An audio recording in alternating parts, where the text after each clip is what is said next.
یہ نماز جو ہم پڑھتے ہیں، نماز سے ہمیں حاصل کیا ہوتا ہے؟ کیا کوئی روحانی قوت آ جاتی ہے؟ اللہ کی مدد آ جاتی ہے؟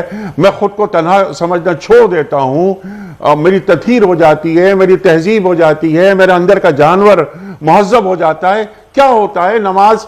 یعنی نماز تو محض اٹھک بیٹھک کا نام تو نہیں ہے نا۔ جب حضرت علی کرم اللہ وجہہ نماز پڑھ رہے ہیں تو تیر بدن سے نکال لیا گیا، آپ کو احساس تک نہیں ہوا کہ میرے جسم سے تیر نکال لیا گیا۔ نماز کہتے کسے ہیں؟ نماز کے تقاضے کیا ہیں؟ میری ملاقات کس سے ہو رہی ہے؟ انی وجہت وجہی للذی فطر السماوات والارض حنیفا، میرا رخ کس طرف ہو گیا ہے؟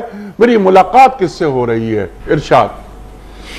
دیکھیں، اس کا ایک پہلو مدد کے حوالے سے میں بات مکمل کر لوں، پھر میں اس طرف بھی آتا ہوں کہ مدد جو ہے اس کے لیے ٹول دو طرح سے نماز ہو جاتا ہے۔ ایک تو وہ جو فرض نماز ہے، اگر مسلمان فرض نماز پڑھتا رہتا ہے تو اس کو اللہ کی مدد حاصل رہتی ہے، وہ اللہ کی مدد میں ہوتا ہے۔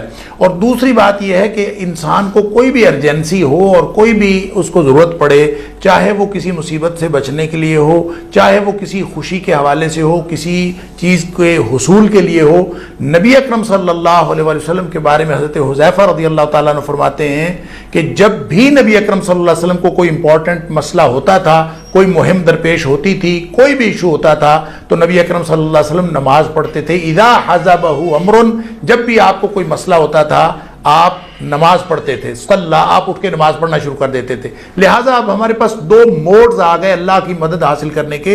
ایک تو فرض نماز کی ادائیگی والوں کو اللہ کی مدد حاصل ہوتی ہے، اور دوسرا جن لوگوں کو کسی بھی وقت مدد کی ضرورت ہو وہ نفل نماز پڑھیں، 2 رکعت نماز پڑھیں، اللہ تعالیٰ سے مدد حاصل کرنے کی کوشش کریں۔ ایک تو اس کا یہ پہلو ہے۔ دوسری جو بات آپ نے فرمائی، نماز اصل میں پڑھنے کی چیز نہیں ہے۔ قرآن نے کبھی بھی کہیں نہیں کہا کہ نماز پڑھو، صلوا الصلاۃ نہیں کہا، یہ بھی نہیں کہا کہ اقرأوا الصلاۃ، بلکہ یہ فرمایا اقیموا الصلاۃ، صلاۃ قائم کرو۔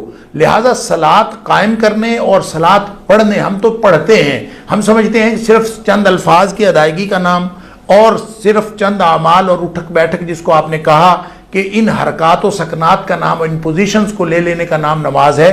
ایسی بات نہیں ہے۔ نماز دراصل قائم کرنے کا نام ہے، اور قائم کرنے کا مطلب یہ ہے کہ اپنی ایک تو جملہ شرائط اور آداب کے ساتھ اور نبی اکرم صلی اللہ علیہ وسلم کے بتائے ہوئے طریقے کے مطابق ادا کی جائے، اور اس خشوع و خضوع کے ساتھ ادا کی جائے جس کے ذریعے سے انسان کا اللہ سے رابطہ ہوتا ہے۔ نماز تو دراصل اللہ کے ساتھ رابطے کا نام ہے۔ اگر نماز کے ذریعے سے انسان کو اللہ سے ہم کلامی کا شرف حاصل نہ ہو، اگر وہ نماز کے ذریعے سے اس طرح محسوس نہ کرے، اس کی باطنی کیفیات اس طرح نہ ہوں کہ اس کی گفتگو اللہ سے ہوئی ہے، اس کا مکالمہ اللہ سے ہوا ہے، اگر ایسا نہ ہو تو اس کا مطلب ہے اس کی نماز نہیں ہے۔